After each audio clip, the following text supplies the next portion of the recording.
الشيطان الرجيم எடுத்தறியப்பட்ட ஷைத்தானை விட்டு அல்லாஹ்விடம் பாதுகாவல் தேடுகிறேன். بسم الله الرحمن الرحيم அளவற்ற அல்லாஹ்னும் நிகரற்ற அன்புடையவனுமாகிய அல்லாஹ்வின் திருநாமத்தால் ஆரம்பம் செய்கிறேன். شهر رمضان الذي أنزل فيه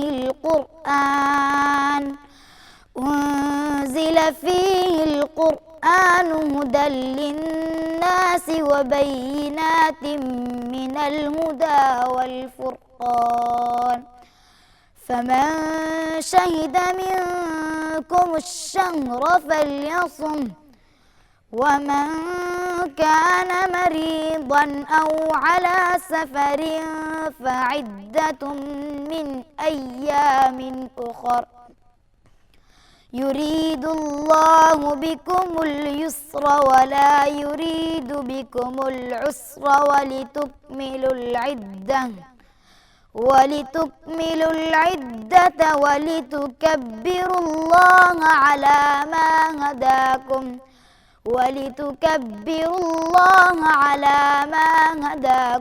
ولعلكم تشكرون. ரமலான் மாதம் எத்தகையதென்றால் அதில் தான் மனிதர்களுக்கு நேர்வழியிருந்துள்ள தெளிவுகளாகவும் சத்திய அசத்தியத்தை பிரித்து காட்டக்கூடியதாகவும் உள்ள இந்த குர்ஆன் இறக்கியறப்பட்டது.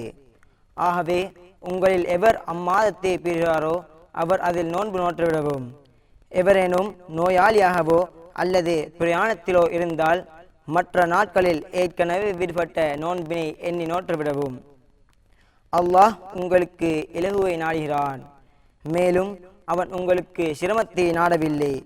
மேலும் நோன்பின் எண்ணிக்கையை நீங்கள் பூர்த்தி செய்வதற்காகவும் அல்லாஹ்வே உங்களுக்கு அவன் நேர்வழி காட்டியதற்காக நீங்கள் பெருமைப்படுத்துவதற்காகவும் நீங்கள் அல்லாஹ்வுக்கு நன்றி செலுத்துவதற்காகவுமே இச்சலுகைகளை உங்களுக்கு அல்லாஹ் வழங்கியுள்ளான். சதகல்லாஹுல் அஸீம்.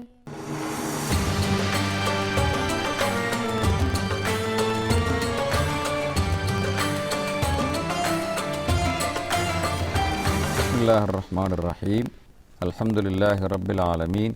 வஸ்ஸலாத்து வஸ்ஸலாமு அலா நபிய்யினா முஹம்மதின் வஅலா ஆலிஹி வ அஸ்ஹாபிஹி அஜ்மஈன். அன்புள்ள நேயர்களே, அஸ்ஸலாமு அலைக்கும் வரஹ்மத்துல்லாஹி வபரகாத்துஹ். புனித ரமலான் மாதத்திலே மற்றுமொரு நேத்ரா டிவி நிகழ்ச்சியிலே ஷஹர் ரமலான் நிகழ்ச்சியின் ஊடாக உங்களை சந்திப்பதிலே பெருமகிழ்ச்சி அடைகின்றோம். அல்ஹம்துலில்லாஹ். இன்றும் கூட இந்த ரமலானுடைய இந்த சிறப்பான இந்த இஃப்தாருடைய வேளையிலே மாதம்பை இஸ்லாஹியா அரபு கல்லூரியின் அதிபர் மதிப்புக்குரிய கலாநிதி அஷேக் முஃபீர் அவர்களோடு நாங்கள் ஒரு கலந்துரையாடலை மேற்கொள்ள இருக்கின்றோம். ரமலான் என்பது நன்மைகள் பூத்து கிழங்குகின்ற ஒரு மாதம். எனவே இந்த ரமலான் காலத்திலே நாங்கள் நன்மைகளை எவ்வாறு சம்பாதித்து கொள்வது, அதிகமான நன்மைகளை எவ்வாறு நாங்கள் அடைந்து கொள்வது என்ற ஒரு கலந்துரையாடலை இன்றைய நிகழ்ச்சியின் ஊடாக உங்களோடு பகிர்ந்து கொள்வதற்கு நாங்கள் ஆயத்தமாக இருக்கின்றோம். உங்களுக்கு தெரியும், நபி ஸல்லல்லாஹு அலைஹி வஸல்லம் அவர்கள் ரமலான் காலத்திலே நடந்து கொண்ட நடைமுறைகளை பற்றி படிக்கின்ற பொழுது கான அஜ்வத மினர் ரீஹில் முர்சலா, அவர்கள் சுழன்றடைக்கின்ற காற்றை விட வேகமாக அவர்கள் அதிகமாக தர்மங்களை செய்தார்கள் என்று நாங்கள் பார்க்கின்றோம். எனவே ரமலான் என்பது குர்ஆன் ஓதுவதற்கும் தராவியஹ் தொழுவதற்கும் நோன்பு பிடிப்பதற்கும் உரிய காலம் என்பது போல நன்மையான காரியங்களை தனிப்பட்ட வகையிலும் குடும்பத்திலும் சமூகத்திலும் நாட்டிலும் என்று நன்மையான காரியங்களை சமூக நல திட்டங்களை நாங்கள் யோசிப்பதற்கும் திட்டமிடுவதற்கும் கூட எங்களை தூண்டுகின்ற பயிற்றுவிக்கின்ற ஒரு காலப்பகுதியாக இருக்கிறது. எனவே நன்மைகளின் மாதம் ரமலான் என்ற தலைப்பில் தான் நாங்கள் இன்றைய இந்த நிகழ்ச்சியை நடாத்த விரும்புகின்றோம். இந்த வேளையிலே எங்களோடு கலந்து கொள்கின்ற கலாநிதி ஷேக் முஃபீர் அவர்களை நிகழ்ச்சிக்கு வரவேற்றுக் கொள்கின்றோம். அஸ்ஸலாமு அலைக்கும் வரஹ்மத்துல்லாஹி வபரகாத்துஹு. வலைக்கும் ஸலாம் வரஹ்மத்துல்லாஹி வபரகாத்துஹு. ஷேக் அவர்களை சொல்லுங்கள், இந்த ரமலான் மாதம் நன்மைகளை சம்பாதிப்பதற்கான ஒரு காலம் என்று நாங்கள் ஹதீசுகளூடாக படிக்கின்றோம். இதை நாங்கள் எப்படி விளங்கலாம்? அது ஆமாம் சகோதரர்களே, அல்லாஹு தாலா சில நாட்களை, சில மாதங்களை, சில நேர பொழுதுகளை அதிகம் அவனை நெருங்குவதற்கென்று ஒதுக்கி வைத்திருக்கின்றான். அப்படி ஒதுக்கி தரப்பட்டிருக்கக்கூடிய மாதங்களில் ஒன்று தான் இந்த ரமதான் மாதம். இந்த ரமதான் மாதத்தில் அல்லாஹ் தாலாவை நெருங்குவதற்கு ஏராளமான ஏற்பாடுகளை செய்து வைத்திருக்கின்றான். நரகத்தின் வாயில்கள் மூடப்படுகின்றன, சுவர்க்கத்தின் வாயில்கள் திறக்கப்படுகின்றன, ஷைத்தான் விலங்கிடப்படுகின்றான், மனிதர்கள் நன்மையின் பக்கம் ஈர்க்கப்படுகின்றனர்.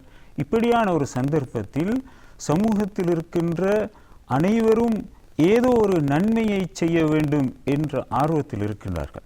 பொதுவாக நாங்கள் சமூகத்தை பார்க்கின்ற போது தொழாத எத்தனையோ மனிதர்கள் நோன்பு பிடிக்கின்றார்கள். ஆமாம். தொழுவதற்கு காட்டுகின்ற ஆர்வத்தினை விட நோன்பு பிடிப்பதற்கு கூடுதலான ஆர்வத்தை காட்டுகின்றார்கள்.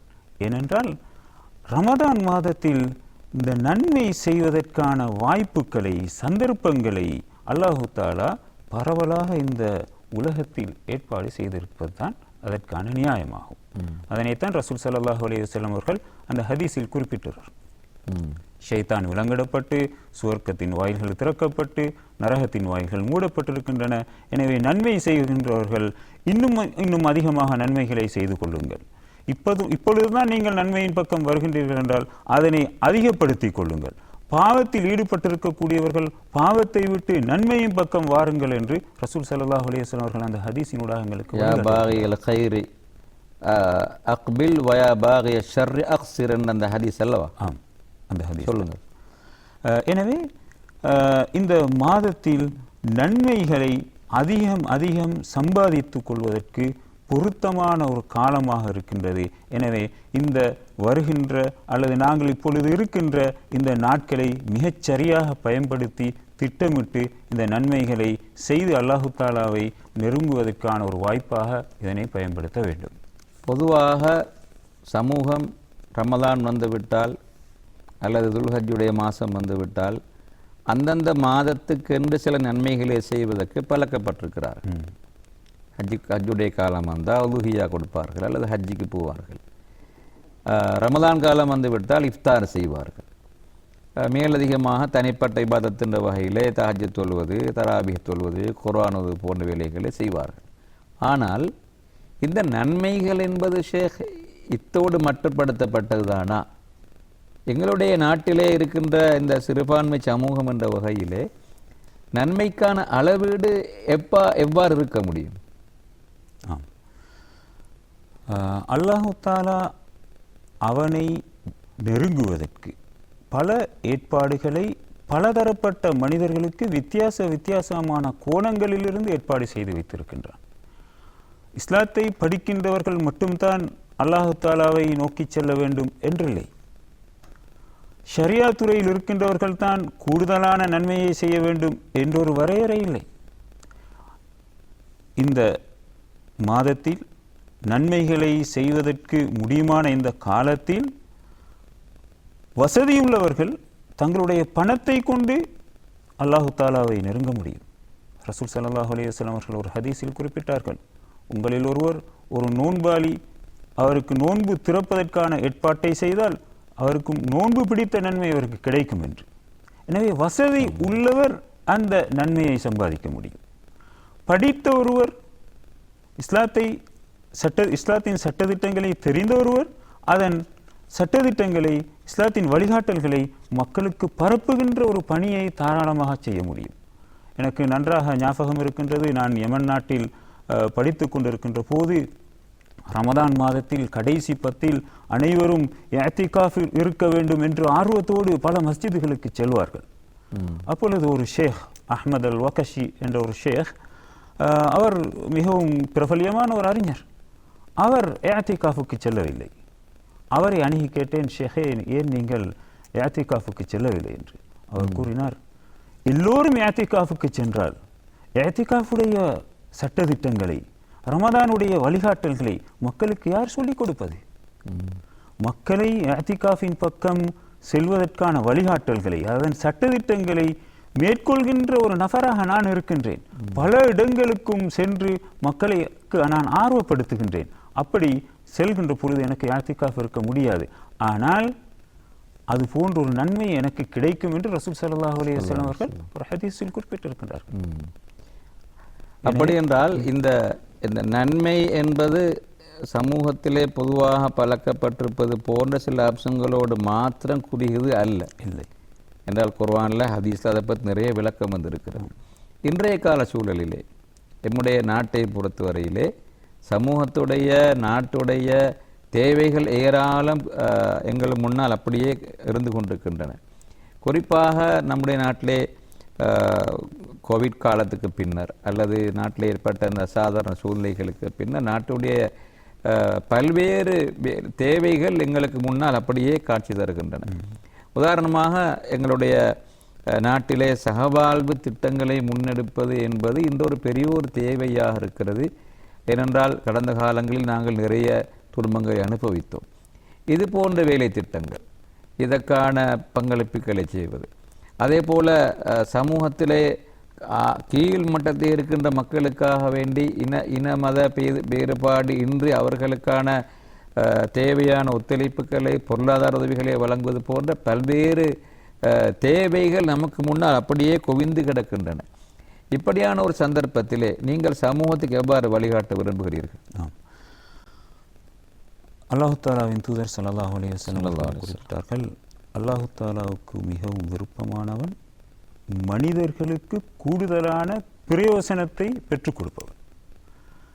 நாங்கள் இலங்கை சூழலில் முஸ்லீம்கள் சிறுபான்மையாக வாழ்கின்ற இந்த காலகட்டத்தில் நாங்கள் எத்தனையோ வகையான நன்மைகளை செய்ய முடியும். அது எங்களோடு மாத்திரம் சுருங்கி போன ஒரு விடயம் அல்ல. பிற மதத்தவர்களோடு நிறையவே நன்மைகளை செய்வதற்கு நல்ல ஒரு சந்தர்ப்பமாக இந்த ரமதானை எங்களுக்கு பார்க்க முடியும். அந்த வகையில் நாங்கள் இயக்கங்களாக, அமைப்புகளாக, மதங்களாக அப்படி பிரிந்திருப்பதனை விட எல்லோரும் சேர்ந்து உடன்பட்டு போகக்கூடிய பல விடயங்களை ஒன்று சேர்த்து செய்வதனூடாக நாங்கள் சமூக ரீதியாக முன்னேற்றம் அடைவதற்கு நல்ல ஒரு வாய்ப்பாக இது இருக்கும். ஏனைய காலங்களில் எங்களுக்கு மத்தியில் இருக்கின்ற பிளவுகளை மையமாக வைத்து எங்களை தூரப்படுத்துகின்ற வேலையை ஷைத்தான் கச்சிதமாக செய்திருக்கின்றார். ஆனால் ரமதான் மாதத்தில் ஷைத்தான் விளங்கப்பட்டிருக்கக்கூடிய இந்த சந்தர்ப்பத்தில் நாங்கள் ஒற்றுமையை நோக்கி எல்லோரும் சேர்ந்து வேலை செய்கின்ற பல பணிகளில் ஈடுபடுவதற்கு ஒரு வாய்ப்பாக இதனை நாங்கள் பயன்படுத்த வேண்டும் என நான் நினைக்கின்றேன். உண்மையிலே இந்த ரமதானுடைய காலம் என்பது ஷேக், நாங்கள் தலைப்பில் ஆரம்பத்திலே சொல்லி கொண்டு வருவதைப் போல ஏராளமான நன்மைகளை சம்பாதிக்கின்ற ஒரு காலம். இப்போது நாங்கள் சமூகத்தோடு சார்ந்த சில நன்மைகளை பற்றி பேசினோம். இதுவல்லாமல் தனிப்பட்ட வகையில் நாங்கள் இந்த ரமதான் முடிவடைவதற்குள்ளாக எங்களுடைய மறுமை சார்ந்த வெற்றிக்காக, நம்முடைய மன்னரை வாழ்க்கைக்காக கூடுதலாக நன்மைகளை சம்பாதித்து கொள்ள வேண்டும் என்ற வகையிலே ஒவ்வொரு முஸ்லிமும் கூடுதலாக முக்கியத்துவப்படுத்த வேண்டிய சில விஷயங்களை கொஞ்சம் அடையாளப்படுத்தினா நல்லா இருக்கும். அல்லாஹ் தாலாவின் தூதர் ஸல்லல்லாஹு அலைஹி வஸல்லம் அவர்கள் ஒரு ஹதீஸில் குறிப்பிட்டார்கள், அஹப்புல் அஅமாலி இலல்லாஹி அத்வமுஹா வ இன் கல்ல. அல்லாஹ் தாலாவுக்கு செயல்களில் மிகவும் விருப்பமானது தொடராக செய்யப்படக்கூடிய ஒரு செயல். அது சொற்பமான அளவை கொண்டதாக இருந்தாலும் சரி. ரமதான் காலத்தில் மனிதர்கள் அதிகமான நன்மைகளில் ஈடுபடுகின்றார்கள். சுன்னத்தான தொழுகைகள், அல் குர்ஆன் ஓதுதல், தஸ்பீஹ் செய்தல், திக்ர் செய்தல், செலவழித்தல், சதக்காக்கள், இப்படி ஏராளமான நன்மையான விடயங்களில் ஈடுபடுகின்றார்கள். ரமதான் முடிவடைகின்ற போது அந்த நன்மைகளும் முடிவடைந்து விடுகின்றன. எனவே நாங்கள் இந்த நிலையிலிருந்து மாற வேண்டும். அல்லாஹு தாலா ரமதான் மாதத்தினூடாக எங்களிடம் எதிர்பார்ப்பது இறையச்சம் உள்ளவர்களாக நாங்கள் மாற வேண்டும் என்பது. ரமதான் ஆரம்பிப்பதற்கு முன்பு இருந்த நிலையை விட ரமதான் முடிந்ததன் பின்பு நாங்கள் சற்று உயர்வடைந்திருப்போம் என்றிருந்தால் அதுதான் இந்த அளவீட்டினை நாங்கள் மதிப்பிட்டுக் கொள்வதற்கு மிகவும் பொருத்தமான ஒன்றாக இருக்கும் என்று நினைக்கின்றேன். அப்படி என்றால் நாங்கள் செய்து வந்த இந்த நன்மையை தொடர்ந்து செய்கின்ற நிலைமை இருக்கிறோம் என்று சொல்ல வருகிறீர்கள். கட்டாயம். ஒருவர் உதாரணமாக ரமதானுக்கு முன்பு ஒரு பக்கம் அல் குர்ஆனை ஓதுகின்றார். ரமதான் மாதத்தில் ஒரு நாளைக்கு ஒரு ஜுஸ் ஓதுகின்றார். ரமதான் முடிந்ததன் பின்பு அவர் 2 பக்கங்களை ஓதக்கூடியவராக மாறியிருந்தால் நிச்சயமாக அவர் இந்த ரமதானினூடாக ஒரு உணர்வை பெற்றிருக்கின்றார், நன்மையை பெற்றிருக்கின்றார். ஆம் நேயர்களே, ஒரு சிறந்த தலைப்பிலே நாங்கள் உங்களோடு இன்று கலந்துரையாடக்கூடியதாக இருந்தது. நாங்கள் சுருக்கமாக சொல்வதாக இருந்தால், ரமலானை நன்மைக்குரிய மாதமாக பயன்படுத்த வேண்டும்.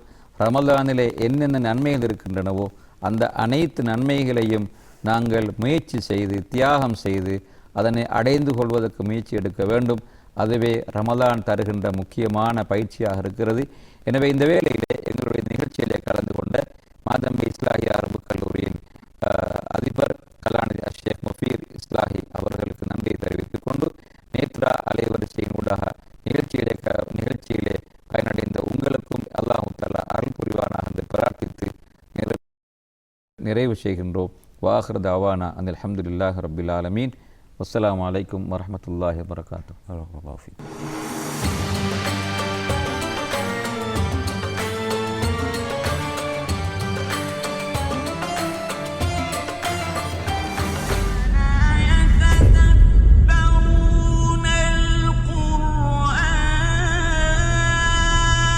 ஆக்சிஜன் பிராணவாயு எனப்படும் இந்த ஆக்சிஜன் பூமியின் உயிர் வாழ்க்கைக்கு மிக அத்தியாவசியமான ஒன்று. சுப்ஹானல்லாஹ், உங்களை சுற்றி பாருங்கள். அல்லாஹ்வின் படைப்புகள் ஒவ்வொன்றும் நம்மை பிரமிக்க வைப்பவை. உங்களால் காற்றை பார்க்க முடிகிறதா? இல்லை. ஏன்? காற்றுக்கு எந்தவித நிறமும் கிடையாது. ஒளியை எந்த தடையும் இன்றி உள் நுழைய விடும் வாயுக்களின் கலவை. ஆனால் உங்களால் அதை உணர முடியும். நம்மை சுற்றியுள்ள இந்த வளிமண்டலத்தில் கிட்டத்தட்ட 21% இருக்கின்றது இந்த ஆக்சிஜன். நாம் சுவாசிக்கும் போது காற்று நம் நுரையீரலை அடைகின்றது. நாம் சுவாசித்த இந்த நுரையீரலினுள் இருக்கும் காற்றினுடைய ஆக்சிஜனை நம்முடைய இரத்த குழாய்கள் உறிஞ்சுகின்றன. பின்னர் குருதி சுற்றோட்ட தொகுதி அந்த ஆக்சிஜனை நம்முடைய உடலின் அனைத்து பகுதிகளுக்கும் கொண்டு செல்லும். ஏனென்றால் உடலுக்கு தேவையான சக்தியை உருவாக்க இந்த ஆக்சிஜன் ஒரு உணவாக அமைகின்றது. இது ஒரு சாதாரண உடலின் நிகழ்வு. ஆனால் வளிமண்டலத்தில் உயரமாக செல்ல செல்ல காற்றிலுள்ள ஆக்சிஜனின் செறிவு குறைவடையும். இப்படி வளிமண்டலத்தில் உள்ள ஆக்சிஜனின் செறிவு படிப்படியாக குறைவடையும் பொழுது நமது நுரையீரலினுள் அமைந்திருக்கும் இரத்த குழாய்களும் சுருங்கும். உங்களுக்கு தெரிந்திருக்கும் ஹைபாக்சியா, ஆக்சிஜன் பற்றாக்குறை, அதாவது ஒரு குறிப்பிட்ட அளவான ஆக்சிஜன்கள் உடலின் திசுக்களை அடைவதில் ஏற்படும் குறைபாடு. Hypoxic pulmonary vasoconstriction, HPV. இதுவும் கூட ஆக்சிஜனின் அளவு குறைவாக இருக்கும் போது ஏற்படும் ஒரு குறைபாடுதான். இந்த நுரையீரலின் குறைபாடுகள் மற்றும் அவற்றின் செயற்பாடுகள் எல்லாம் ஒரு 100-150 வருடங்களுக்கு முன்னர் விஞ்ஞான வளர்ச்சியின் காரணமாக ஆராய்ச்சியாளர்களால் கண்டுபிடிக்கப்பட்டதுதான். ஆனால் அல் குர்ஆனிலே அந்த அல்லாஹ் அஸ்ஸ வஜல் பிரமிக்க வைக்கும் ஒரு வசனத்தை கூறுகின்றார்.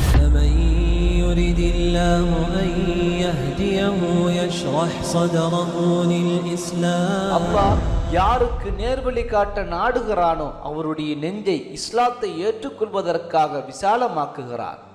யாரை அவன் வழிகெடுக்க நாடுகிறானோ அவருடைய நெஞ்சை வானத்தில் ஏறுபவன் நெஞ்சை போல் இறுகி சுருங்கும்படி செய்கிறான். இவ்வாறே ஈமான் கொள்ளாதவர்களுக்கு அல்லாஹ் தண்டனையை ஏற்படுத்துகிறான். சுப்ஹானல்லாஹ், அல்லாஹ் அஸ்ஸ வஜல் கூறுகின்றான், வானத்தில் உயரச் செல்ல செல்ல உங்களின் நெஞ்சங்கள் இறுகி சுருங்கிவிடும் என்று கூறுகிறான்.